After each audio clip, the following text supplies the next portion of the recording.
እግዚአብሔር ይባርኩም ስም አምላኽና ዝተባረኸ ይሁን መደብ አምላኽ ኣብ ደቂ ሰባት እንታይ እዩ እንተዳእልና ንኣምላኽ ክንደሊ እዩ እቲ ዓብዪ ካብ ዘለኣለም ዝኾነ ናይ እግዚአብሔር መደብ ኣብ ደቂ ሰባት ኩሎም እንታይ እዩ ንዕኡ ክደልዩ ንእግዚአብሔር ክጸምኡ ክደልይዎ ንግሆ ክትስእ ከለናሲ ቀዳምነት ብዛዕባ ጎይታ ክንሓስብ ምኽንያቱ እታ ንደቂ ሰባት እተድሊ ቁፅሪ ሓደ ካብኡ ስለንረኽባ ንሳ ድማ ህይወት ስለዚ ካብ ህይወት ዝዓቢ እውን ስለዘየለ ኩሉ ካልእ እንተተረፈ ግን ህይወትና ጎይታ ስለዝኾነ ብዘይካ ተኻልእ ኩሉ ጥቕምታት ንግሆ ብር ኢልና ክንትስእ ከለና ንእግዚአብሔር ክንደሊ ዕድሜና ኩሉ ድማ ንእግዚአብሔር ብምድላይ ክንሕልፎ እዩ እቲ ሓሳብ ናይ ኣምላኽ ማለት እዩ ምኽንያቱ እግዚአብሔር ክሰርሓና ከሎ ባይ ዲዛይን ንዕኡ ከም ንደሊ ገይሩ እዩ ሰሪሕና ደቂ ሰባት ንእግዚአብሔር እንተደኣ ዘይደልዮም ምስ እግዚአብሔር ሕብረት ኮሚኒዮን ኮኖንያ እንተደኣ ዘይገይሮም ዕግበት የብሎም እንታይ የብሎም ኣብ ዝኸብካ ክንዲ ዝረኸብካ ረኸብ ክንዲ ዝኾንካ ኹን ክንዲ ዝተምሃርካ ተምሃር ክንዲ ዝሃፍተምካ ሃፍትም ከም ዝኾንካ ዓይነት ሰብ ኩን ንእግዚአብሔር ክሳዕ ዘይረኸብካ እዮም ምስ እግዚአብሔር ሕብረት ክሳዕ ዘይገበርካ ኣይተዓግብን ኢኻ ስለዚ ሰብ ብኩሉ ዘይዓግብ ኩሉ ረኺቡ ዝዓግብ የለን ወላ ሓደ ዝዓግብ የለን ንኣምላኽ ነቲ ሰማያዊ ኣምላኽ ምስ ረኸቦ እሞ ምስኡ ሕብረት ምስ ገበረ ምስ ደለዮ ንእግዚአብሔር ነቲ ላዕለዋይ ሰማይ ነቲ ንዕኡ ዝፈጠረ እግዚአብሔር ብኸምኡ ገይሩ ድማ ዲዛይን ዝገበሮ ፊት ክሳዕ ዘይገበረ ምስኡ ክሳዕ ዘይተጋጠመ ምስኡ ክሳዕ ዘይደለዮ ክሳዕ ዘየፍቀሮ እግዚአብሔር ኣምላኽ መስገን ዕግበት የብሉን ስለዚ ዝሓቂ እዩ እዚ እቲ ኣልቲሜት ትሩዝ ጠፊእዎም ዝነበሩ ነዞም ነንብቦም ሕጂ ክሪኦ ማለት እዩ እቲ ናይ መወዳእቲ ሓቂ ጠፊእዎም ዝነበረ እዚ እዩ ንእግዚአብሔር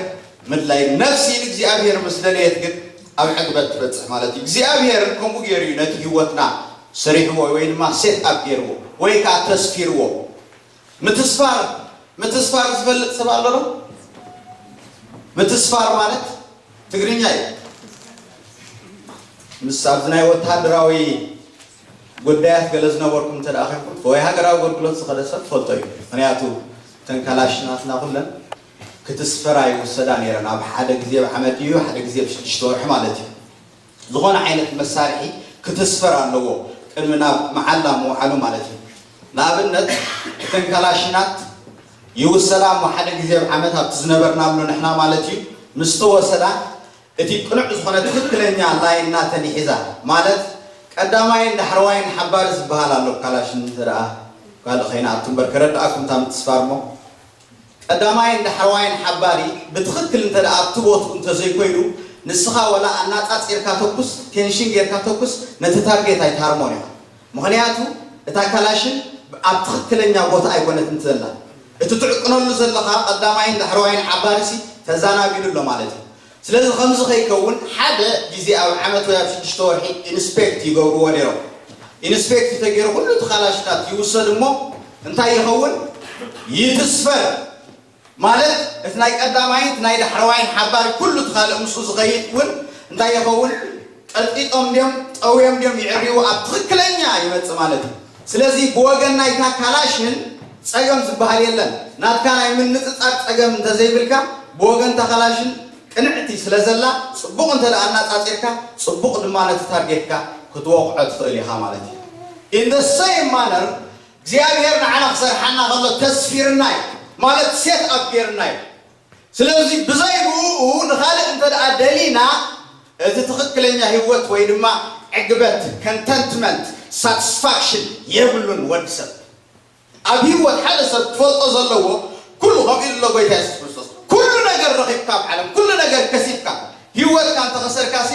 እንታይ ትርጉም ኣለዎ ማለት እቲ ዘገድስ እቲ ዝዓበየ ዕላማ ናይ እግዚአብሔር ንዕኡ ክንደልዩ ካልእ ኩሉ ብድሕሪኡ ዝመፅእ ነገር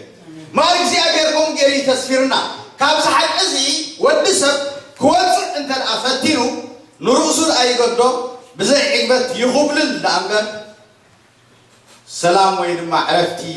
ናይ ሰማይ ፐርፌክት ዝኾነ ፒስ ኣይረክብን እዩ ስለዚህ እዩ ናብ ጎይታ መምጻእ ዘገድሶን ወድሰብ ንኹሉ ማለት እዩ እግዚአብሔር አምላኽ ዝተመስገነ እዩ እቲ ናይ ሐዋርያ ጳውሎስ ኣብ ዝቃል ዝተዛረቦ ተዳሪእናዮ መጀመርያ ኣብ ኣቴና ከተማ ምስ ኣተወ በመንፈሱ ተቃጸለ ይብለና ኣብ ቁጥር 16 ናይ ቁጥር 17 ዲኩም እንታይ ይብለና በመንፈሱ እንታይ ኮነ ተቃጸለ መንፈሱ ተቃጺሉ በቃ እቲ ተቃጺሉ ዝብል ምስ ሓደ ነገር ረጽሚ ገይር ወይ ድማ ተጋጭዩ ስፓርክ ክገብር ከሎ ብልጭታ ዘለዎ ክገብር ከሎ ዘስምዕ ቃል እዩ ማለት እዩ ልክ ኣብቲ ውሽጡ ፕሮቮክድ ኮይኑ ተቃጺሉ በቃ ኣብታ ከተማ ምስ ኣተወ እዚ ድማ እንታይ እዩ ካብ ቤርያን ምስ መጽ ኣብታ ከተማ ምስ ኣተወ እንተ ራእያስ ብጣዖታት መርያ መቃድስ ኩሉ ንጣዖታት ዘምልኽ ኩሉ ነቲ ሓቀኛ ዘይኮነ ኣምላኽ ዘምልኽ ነዚ ቁኑዕ ዘይኮነ ኣምላኽ ዘምልኽ ምስ ረአየ እቲ መንፈሱ ተቃጺሉ ይብለና ናይ ሓጢኣት ነገር ክትርኢ ከለኻ ካብ ኣምላኽ ወፃእ ዝግበር ነገር ክትርኢ ከለኻ ከመይ ይስማዓካ ከመይ ንኸውን ኣበየነይቲ ከተማ ኢና ዘለና ንሕና ኣበየነይቲ ሃገር ኢና ዘለና ምስኤኖት ዓይነት ሰባት ኢና ዘለና ሓበሻ ይኹን ወላ ጻዕዳ ይኹን ወላ ጸሊም ዝኾነ ይኹን እቲ ዘለናዮ ኩነታት እቲ ዘለናዮ ቦታ ብጣዖታት ዝመልአ እዩ ወይስ ኩሉ ሰብና ኣምላኽ ነቲ ሓቀኛ ኣምላኽ ዘምልኽ እዩ መንፈስና ክሳዕ ክንድምንታይ ሰንስ ይገብር ክሳዕ ክንድምንታይ ይፍለጦ እቲ ናይ ጎይታ ነገር ብምልኣት ኣባና እንተለኣሃልዩ ኮይኑስ ነቲ ስራሕ ሰይጣን ክንድምንታይ ይጻረሮ ክንድምንታይ ኢሪቴት ንኸውን እዚ እዩ እቲ ሰንስ ኣለናን ዘይብልናን ክንፈልጦ ዝግባአና ማለት እዩ ተሓዋዊስና ምስ ሰይጣን ዘምልኽዎ ፈሪሕና ድዩ ብዝተፈላለየ ካልእ ምኽንያት እዩ ተማሳሲልና እንተደኣ ንኸይድ ኮይና እቲ መንፈስና ከምዚ ናይ ሐዋርያ ጳውሎስ ዘይቃጸል ቅን ናይ ጎይታ ዘይብሉ ከምቲ ጎይታ ኢየሱስ ክርስቶስ ኣብ ቤት መቕደስ ኣብታ ኢየሩሳሌም ዝነበረት ምስ ኣተወት ክሸጡን ክልውጡን ገንዘብ ምስ ረኣዮም እንታይ ኮይኑ ይብለና ነሊሉ ውሽጡ እሞ ደንከሎ ነቲ ሰደቐ ሸረፍትን ንኹለን ነተን ረጋቢትን ይብለና ብሓቶም ደቂ መዛሙርቱ ምስ ረኣዮ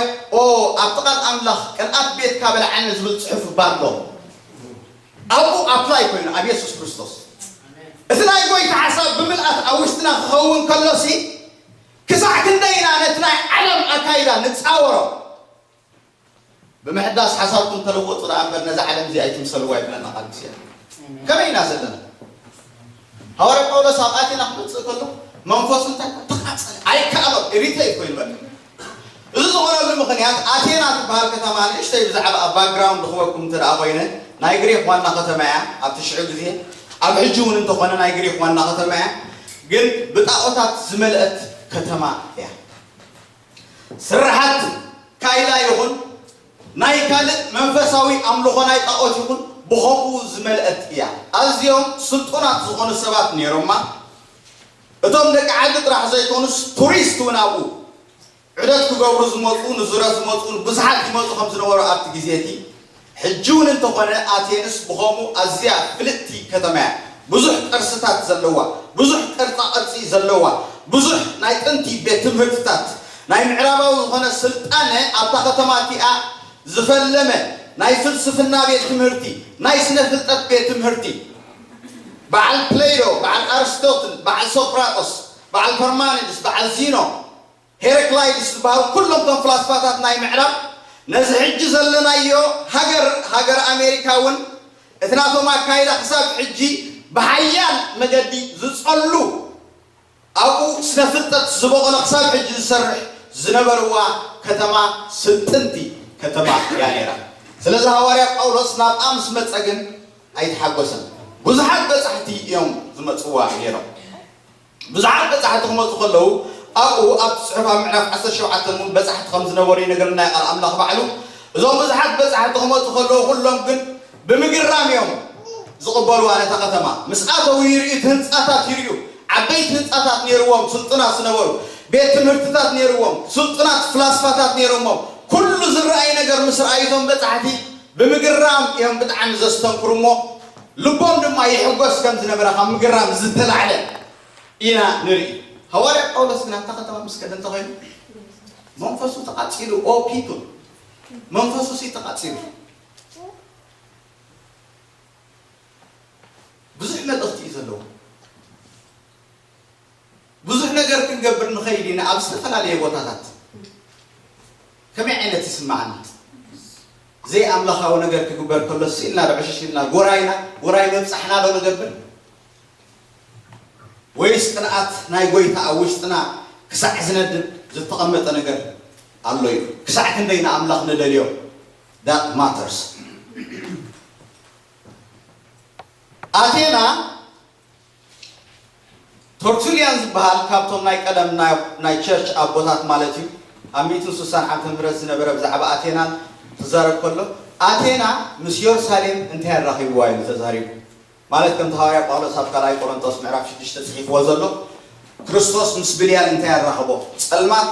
ምስ ብርሃን እንታይ ያራኽቦ ኣማኒ ምስ ዘይኣማኒ እንታይ ያራኽቦ ኣብ ሓደ ኣርቅታይ ትቆሮኑ ዝበሎ ኦፖዚት ዝኾነ ብዙሕ ናይ ሰይጣን ነገራት ዝስራሓላ ዝነበረት ከተማ ናይ ጣዖታት ዝመልአት ከተማ ከም ዝነበረት እዩ ዘርእየና ብኸምዚ ምክንያት እዩ ድማ ሐዋርያ ጳውሎስ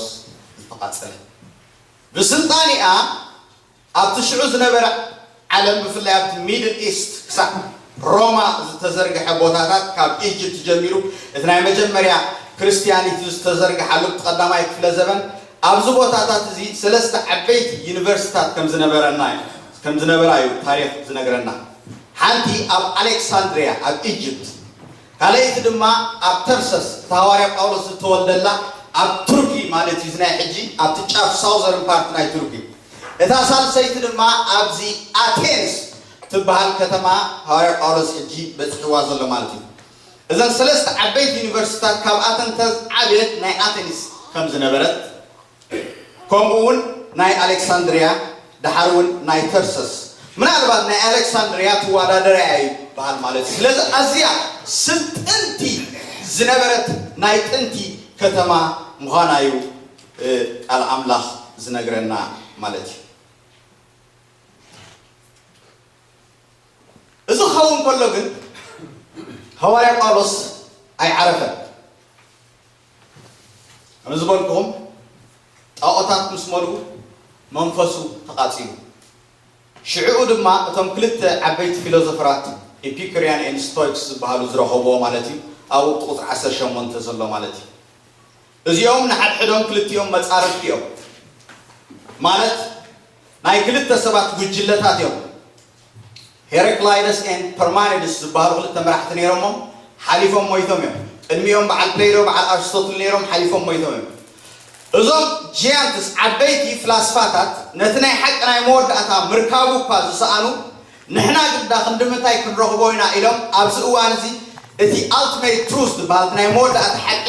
ምርካቡ ስኢኖም ተስፋ ኣብ ዝቆረፅሉ ግዜ እዮም ስለዚኦም ድማ ኣብ ሓደ ቤት መቕደስ ንዘይተፈልጠ ኣምላኽ ነምልኽ ኣለና ኢሎም ጋፍ እዮም ገዲፎሞ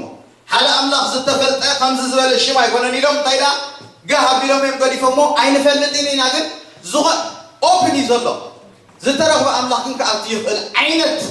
ዘስምዕ ዘረባ እዮም ተዛሪቦም ኦፕን ምክንያቱ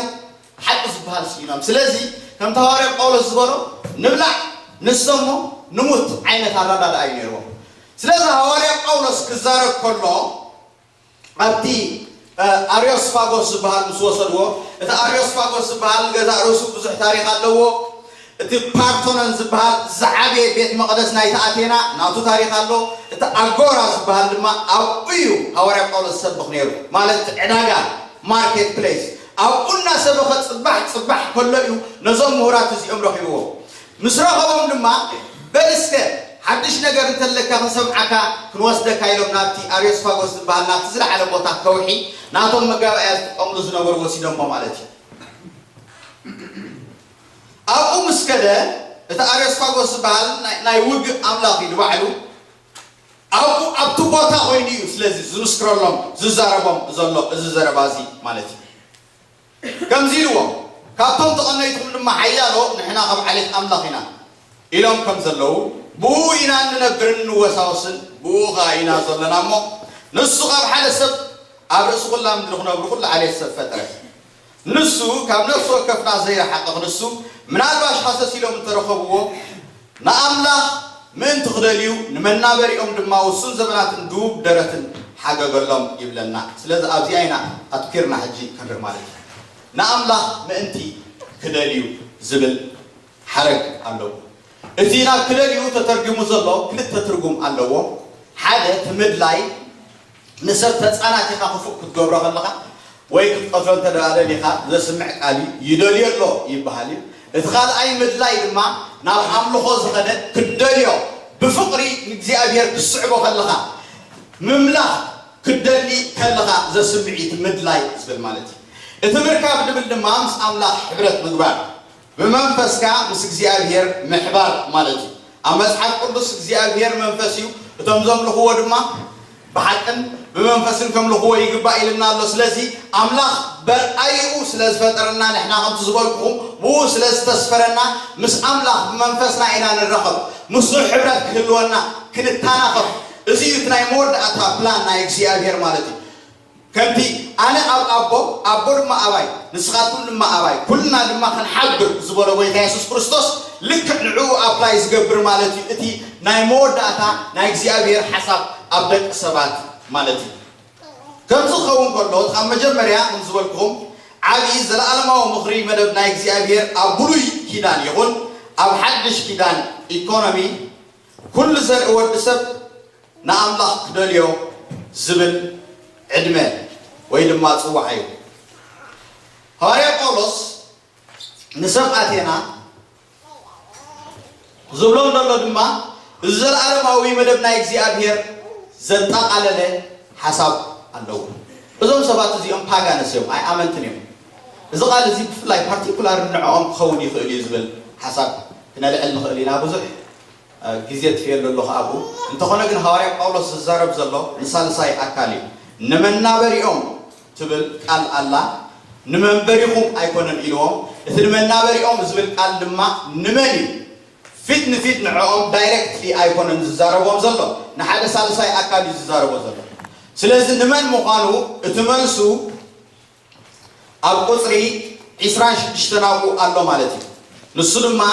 نسو قال حدثت أبرس كل عام درخنا كل على السفترة زيو إتي نمن نابريهم من الزاربهم زلوا سلازم إتي علي علامانا إجزيابير أب هيمانيتي أبدك صلاة نجزيابير كدريو مقانو يو زاربهم زلوا at the same time then نعم زلتا قلل مل أختي إيو سمع الله زتبارك سلازي كم حدث أبرس كل عام درخنا كل على السفترة قبل كله جمارة ناي عالمي تنقر زلوا وجمارة نايلك سبات تنقر زلوا جمارة نايلك سبات تنقر كله أبقى قطر 30 حدا متلاقينا خا علم تود ألو يزارب ألو وإنما دك سبات نايمود أتاقو عزقهم أبزام دري زفت سمولو يزارب ألو انتا إذن بالخاموتات ذات الصعب نعلم بزق اسفرد الله معلتي والسينو سلسلو يمل كلت دناتي حالة لدك سبات زفرد الله أبرس مدري جمالنا يدك سبات كون كله اتساب أيتي خاموتات ذات السأل سلما ويتا يسوس كريستوس دما بزق اسفرد الله دما أكزي أبيهر تايجير الليلو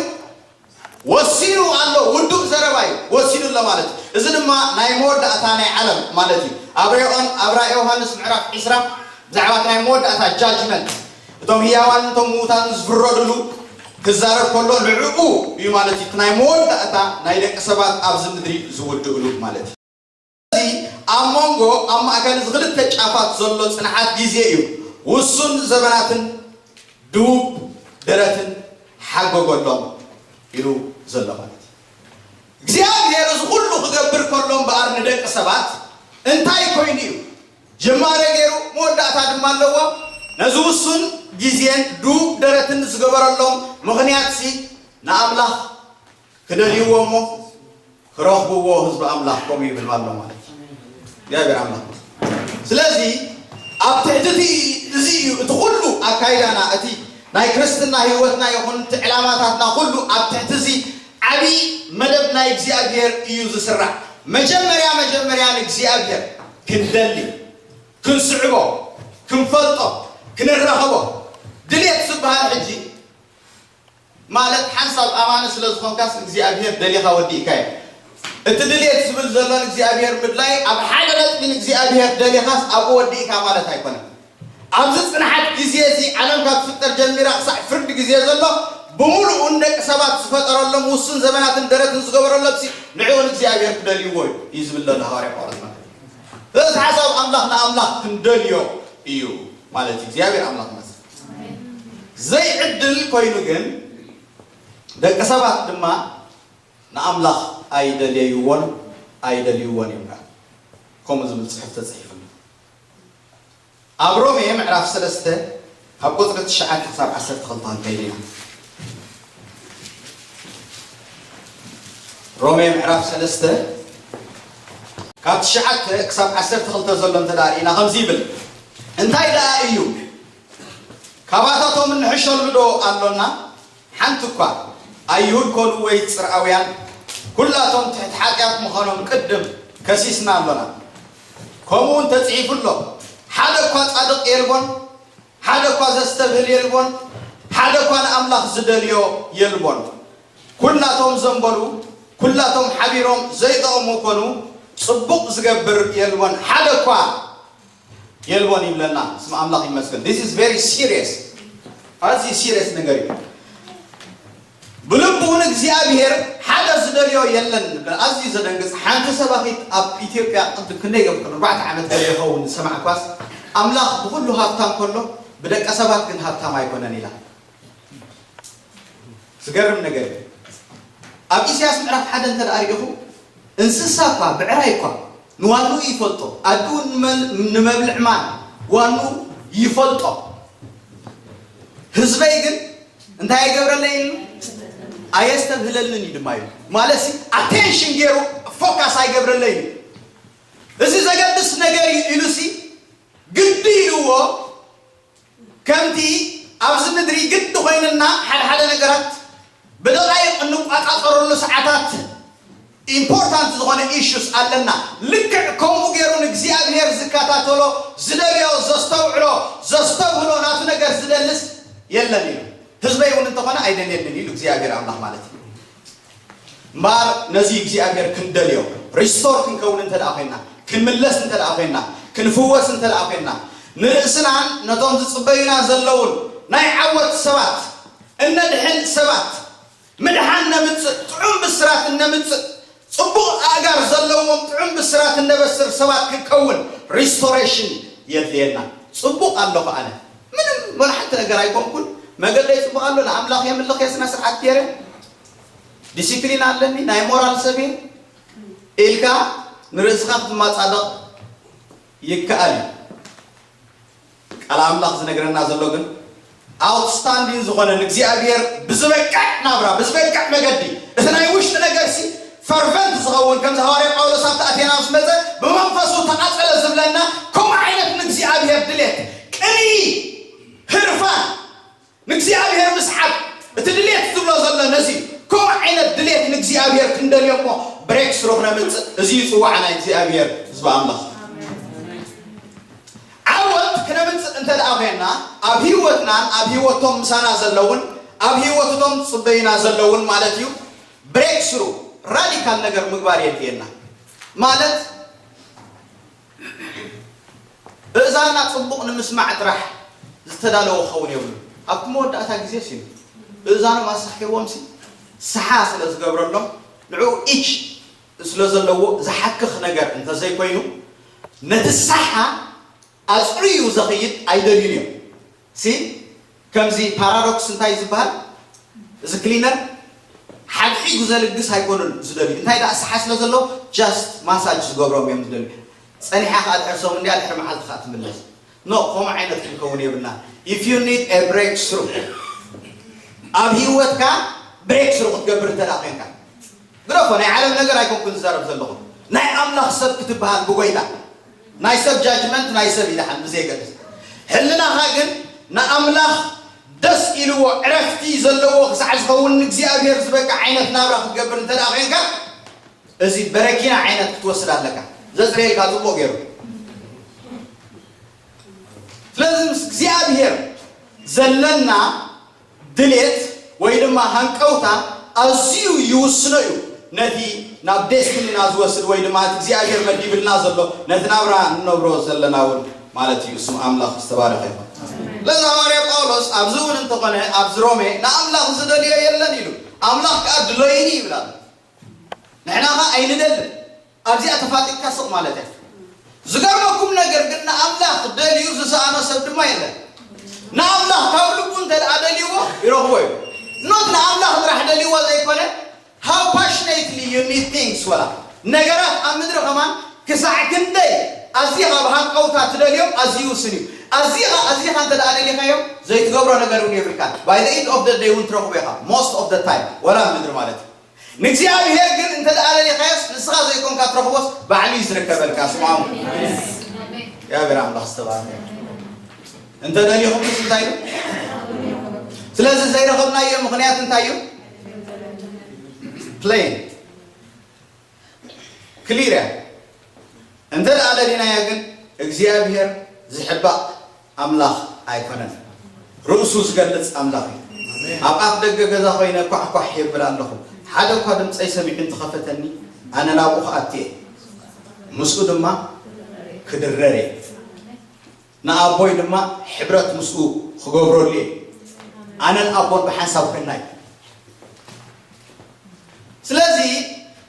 እቲ ድሌት እዩ ወሳኒ ዝገርመኩም ኣብ ምድሪ ወላ ይኹን ንሓቂ ዝደልያ ሰብ ይረኽባ እዩ ናይ ብሓቂ ሲንሰርሊ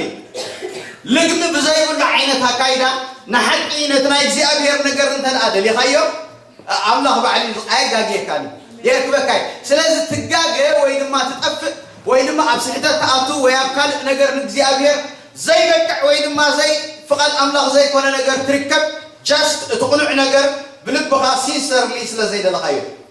እንተ ደኣ ናይ ብሓቂ ሓቂ ነገር እቲ ናይ መወዳእታ እግዚኣብሔር ዝደልዮ ነገር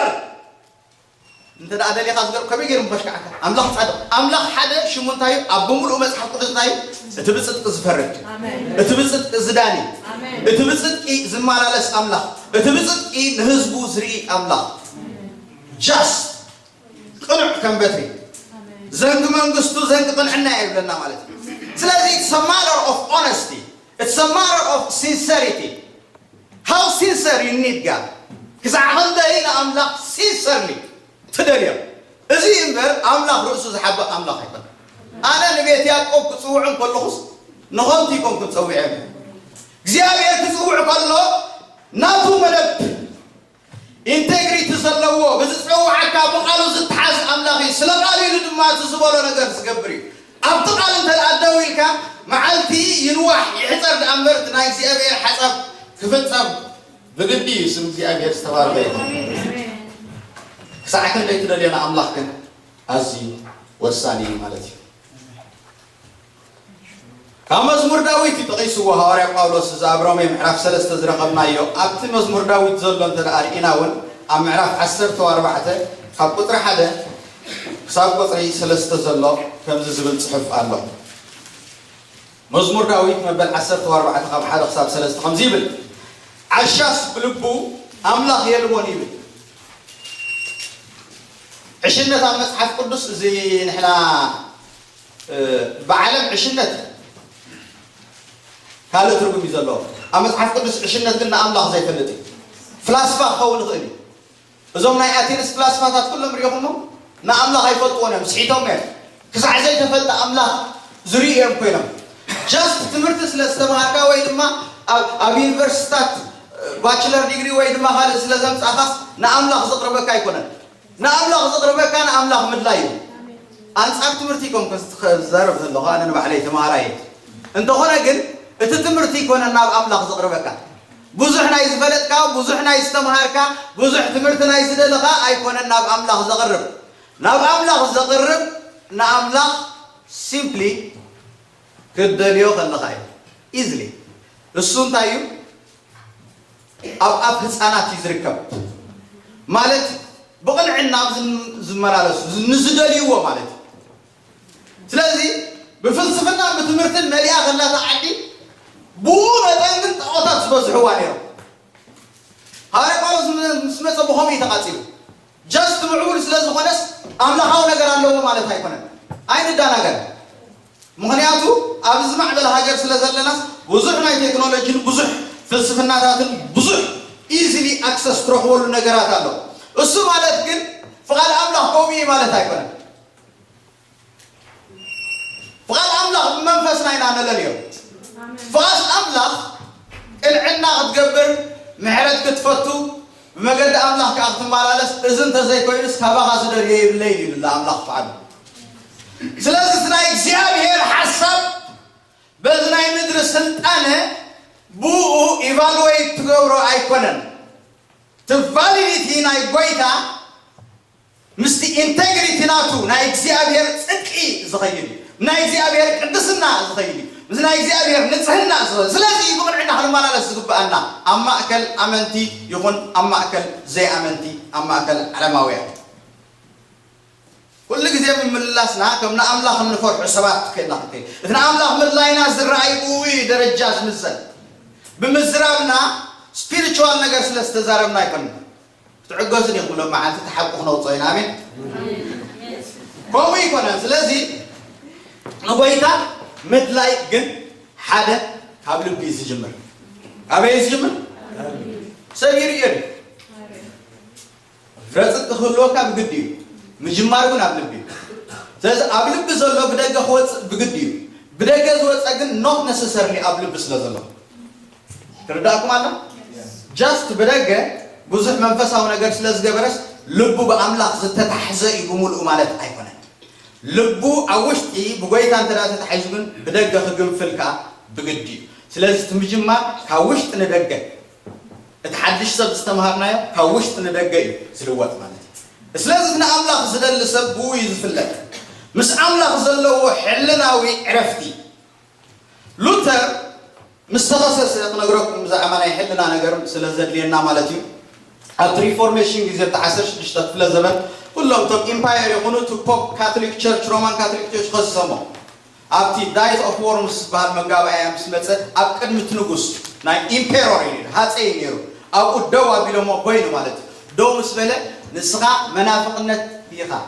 سلازخ تحد ريكنت كتجبر على كايلمو كلهم تأكيد بمالو نجاوس علو ولا لو مالت انتايلو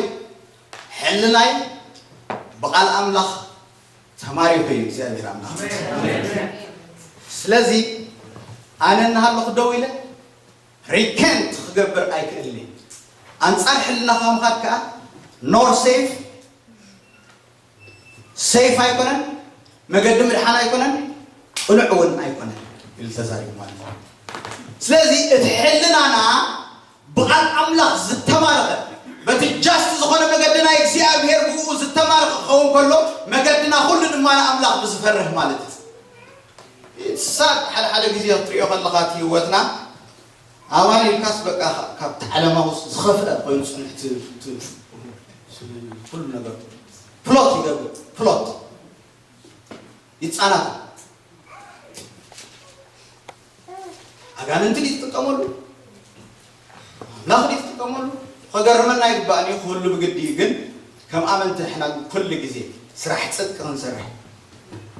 وجلنا أملاخ نكون وجلنا يصدق نكون فتحي نفتو كنعنا نفتو سبعة نحكي الدون جاست بزح سب سلسلة صعبة زي كونه نسعوسي زيابير أقول زيابير تقنع نجار تاي أبي الدوب بالزلني وجلنا يقنع كنكون ناي فتحي سبات كقول أخلو ولا نعه أيضا كف سلفت حقت الزارب عندك سلفت الدوب كتبر عندك نعها سلا زي تنكفسي أي ملكتني مالتها كره إن فات أملاق بوي مزنكاي سلا استناي قويتات اتقي أبومرو إيكونومي ناي زيابير بقن عنا غن ملالس حلنانا بقال أملاخ تماريخو هو دو كنبن مو نكزيابير كندلي حسب أملاخ سنتيابير استبارك نقص داويت من كمزيلو عشاس بلقبو أملاخ يربون يبدليو بالشوات يوم فنفن قبري قبرو حدا قاسنا يزقبر يلبون نكزيابير سدلي لبام انتلو كريل سلازي أبقال أملاخ لبام سبحان انتايو نكزيابير سدلي عشاس بحالك نكزيابير زيدلي امبر طبب سلازلو ويكونن لبام سبحان أبقال ما أملاخ نكزيابير سلازليو وايز سبحان مجمريا طبب انتايا فرات እግዚአብሔር ስለዚህ ዴፊኒሽን አብቃል አምላክ ከሆነ አለሆነ አይቃላት ታያጅ እግዚአብሔር ስሙ ይባረክ አሜን እሺ ተቆነ መሐቀኒ ተቆነ ስታንዳርድ ንሱ ስሙ አምላክ ተባረከ አሜን ለዚህ እንዳይሉ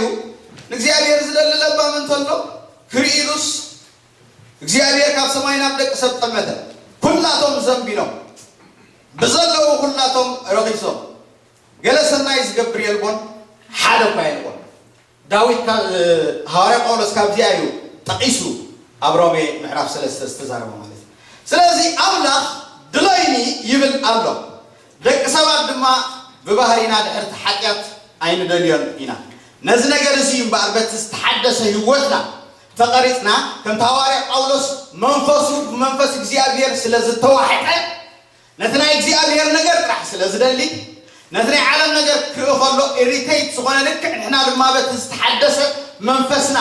ቡኡን መንፈስና በምን አቆጻጽርና ኢድና ሂብና ሕልናናን አምላክ አማሪኽና